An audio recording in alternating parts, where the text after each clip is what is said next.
अस्सलाम वालेकुम दोस्तों। पाकिस्तान बमुकाबला इंग्लैंड पहला टी20 मैच जिसका टाइम टेबल और शेड्यूल सामने आ चुका है।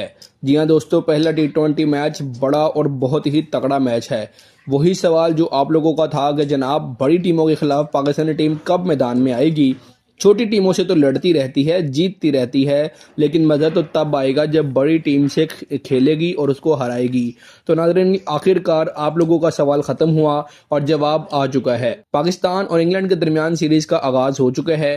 आइए जानते हैं इस सीरीज़ का पहला टी20 मैच आप लोगों को किस दिन देखने को मिलेगा।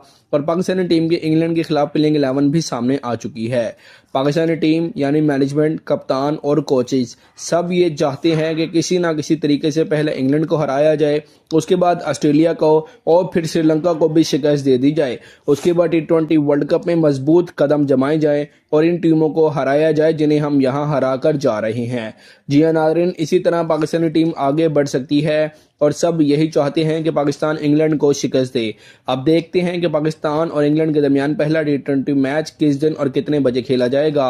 साथ ही पाकिस्तानी टीम की प्लेइंग 11 कौन सी होगी ये भी जान लेते हैं। मुकम्मल तफसीलात इसी छोटी सी वीडियो में आपको मुकम्मल मिलेगी। तो नाज़रीन, बगैर वक्त ज़ाया किए वीडियो को शुरू करते हैं। लेकिन वीडियो में आगे बढ़ने से कबल आप सब दोस्तों से सिर्फ इतनी सी दरख्वास्त है कि आप जिस जगह, जिस शहर और जिस मुल्क से भी ये वीडियो देख रहे हैं उसका नाम कमेंट सेक्शन में ज़रूर लिखिएगा ताकि पता चल सके क्रिकेट शायकीन दुनिया में कहाँ कहाँ मौजूद हैं। तो नाज़रीन, सबसे पहले पाकिस्तान की प्लेइंग 11 की तरफ चलते हैं जो इंग्लैंड के खिलाफ पहले टी20 मैच में नजर आएगी।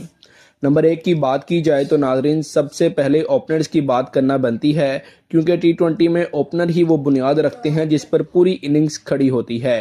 पाकिस्तानी टीम ने इस मामले में वाज़िया हिकमत अमली अपनाई है और नंबर 1 पर जिसका सबसे ज़्यादा नाम लिया जा रहा है नाज़रीन वो है साहिबजादा फरहान। जी हाँ नाज़रीन, नंबर 1 पर साहिबजादा फरहान होंगे।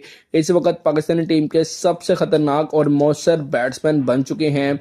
वो हर टीम के खिलाफ, हर बॉलर के खिलाफ और हर कंडीशन में रन्स बना रहे हैं, चाहे पिच स्लो हो, फास्ट हो, चाहे बाउंस हो या स्विंग हो। साहिबजादा फरहान ने साबित किया है कि वो हर सूरत हाल में खुद को एडजस्ट करना जानते हैं। उनकी सबसे बड़ी खूबी यह है कि वो सिर्फ पावर हिटिंग पर इन्हिसार नहीं करते बल्कि स्मार्ट क्रिकेट खेलते हैं। इस वक्त साहिबजादा फरहान एक मुकम्मल हीरो के तौर पर उभर चुके हैं। तकरीबन तमाम बड़ी टीमें उनसे मोहतात हो चुकी हैं और होना भी चाहिए। एक साल के अंदर सबसे ज़्यादा 100+ स्कोर करने वाले वाहिद पाकिस्तानी बैट्समैन बन चुके हैं। ये कोई मामूली बात नहीं है नाज़रीन, ये वो रिकॉर्ड है जो किसी भी खिलाड़ी को खुद ब खुद एक खतरनाक खिलाड़ी बना देता है। अगर साहिबजादा फरहान चल जाएं तो फिर मसला सिर्फ ये नहीं रहता कि पाकिस्तान बड़े स्कोर की तरफ जा रहा है, बल्कि मसला ये होता है कि सामने वाली टीम दबाव में आ जाती है।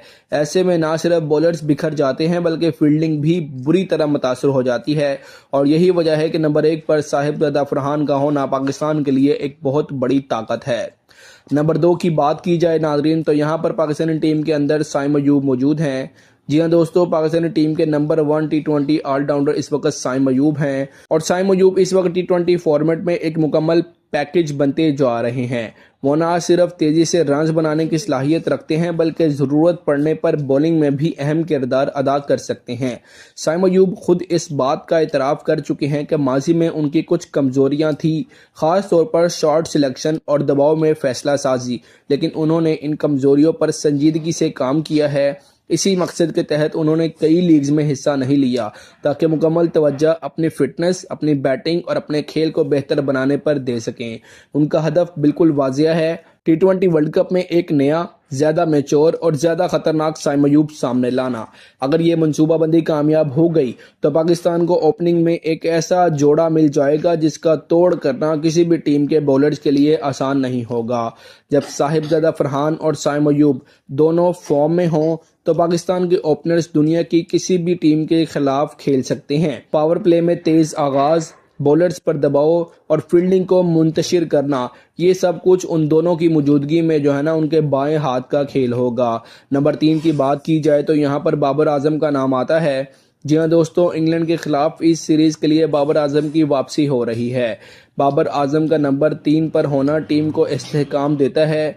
अगर ओपनर्स जल्दी आउट हो जाएं तो बाबर इनिंग्स को संभाल लेते हैं और अगर आगाज़ अच्छा मिल जाए तो वो स्कोर को बड़े टोटल में तब्दील करने की भरपूर सलाहियत रखते हैं। इंग्लैंड के खिलाफ सीरीज को बाबर ने तरजीह दे दी है क्योंकि कौमी टीम की नुमाइंदगी किसी भी लीग से ज़्यादा अहम होती है। श्रीलंका के खिलाफ सीरीज में बाबर आजम दोबारा अपनी लीग यानी BBL ज्वाइन करेंगे, लेकिन इंग्लैंड के खिलाफ सीरीज को किसी सूरत नज़रअंदाज नहीं किया गया। यही सोच एक बड़े खिलाड़ी की पहचान होती है। नंबर 4 की बात की जाए तो नाज़रीन, टीम में अब्दुस समद को शामिल किया गया है और ये शमूलियत उस्मान खान की जगह पर हुई है। ये फैसला काफ़ी हद तक दुरुस्त भी लग रहा है क्योंकि अब्दुस समद एक एग्रेसिव बैट्समैन हैं और मिडिल ऑर्डर में तेज़ी से रन्स बनाने की सलाहियत भी रखते हैं। उसके बाद नाज़रीन, अगले नंबर पर फ़खर जमान होंगे और फ़खर जमान का किरदार हमेशा से मैच विनर रहा भी है। अगर वो चल जाएं तो चंद ओवर्स में ही मैच का रुख बदल सकते हैं। उसके बाद नाज़रीन, अगले नंबर की बात की जाए तो कप्तान सलमान अली आगा मौजूद हैं और आगा सलमान ने ना सिर्फ क़यादत के हवाले से बल्कि अपनी ज़ाती कारकर्दगी के मामले में भी काफ़ी मेहनत की है। उन्होंने बैटिंग, खुसूसी तौर पर स्ट्राइक रेट और एग्रेशन पर काम किया है। पिछली 1-2 इनिंग्स में उनकी बैटिंग में वाज़ह फ़र्क भी नज़र आया है जो टीम के लिए खुशाइंद बात है। उसके बाद नाज़रीन, नंबर 7 पर मोहम्मद नवाज़ होंगे और मोहम्मद नवाज़ वो खिलाड़ी हैं जिन्होंने कई बार मुश्किल वक्त में टीम को सहारा दिया है। वो एक काबिल एतमाद ऑलराउंडर हैं जो बैटिंग में भी हिस्सा डाल सकते हैं और बॉलिंग में भी कंट्रोल फ्राहम करते हैं। उनकी मौजूदगी टीम के बैलेंस को मजबूत बनाती है। नंबर 8 पर नाज़रीन, राणा फ़हीम अशरफ मौजूद हैं जो एक ऑलराउंडर हैं और फास्ट बॉलर ऑलराउंडर हैं। फ़हीम अशरफ की सबसे बड़ी खूबी यह है कि वो आखिरी ओवर्स में तेज़ रन्स भी बना सकते हैं और ज़रूरत पड़ने पर अहम ओवर्स भी करवा सकते हैं। नंबर 8 तक पाकिस्तानी टीम के मुकम्मल बैटिंग लाइनअप आ जाती है जो T20 फॉर्मेट में एक बड़ी ताकत समझी जाती है, यानी अगर किसी टीम के नंबर 8 तक बैटिंग हो तो। नंबर 9 पर हमारे ODI कप्तान शाहिनशाह अफरीदी होंगे और शाहिनशाह अफरीदी ने हालिया अरसे में शानदार कमबैक भी किया है। एशिया कप के बाद उनकी कारकर्दगी पर सवालात उठाए गए थे, लेकिन अब वो दोबारा अपने रिदम में आ चुके हैं। उनकी बॉलिंग में रफ्तार, स्विंग और एग्रेशन सब कुछ वापस आ चुका है। साथ ही वो बैटिंग में भी चंद कीमती रन्स बनाने का महारत रखते हैं। नंबर 10 पर नाज़रीन, फास्ट बॉलर नसीम शाह हैं जो रफ्तार और लाइन और लेंथ के हवाले से पाकिस्तान के अहम बॉलर हैं। नंबर 11 पर मिस्ट्री स्पिनर सुफियान मुकीम जो स्पिन डिपार्टमेंट में टीम को एक मुख्तलिफ ऑप्शन फ्राहम करते हैं और बड़ी ही ज़बरदस्त परफॉर्मेंस हमें देखने को मिली जब इमर्जिंग एशिया कप में उन्होंने पाकिस्तान के लो स्कोरिंग टोटल्स को भी डिफेंड किया।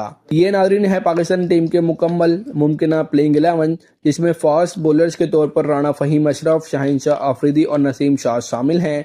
बैटिंग में बहुत ही ज़्यादा गहराई और बॉलिंग में तनू और मजमूई तौर पर एक मतवाज़न टीम नज़र आ रही है। अगर नाज़रीन इस मैच के टाइम टेबल और शेड्यूल की बात की जाए तो पाकिस्तान और इंग्लैंड के दरमियान पहला T20 मैच आप लोगों को 25 दिसंबर को देखने को मिलेगा और ये मैच शाम 5 बजे ही शुरू होगा।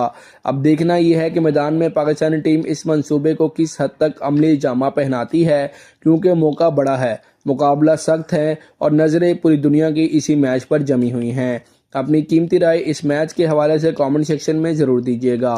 मिलते हैं अगली वीडियो में, तब तक के लिए अल्लाह हाफिज़।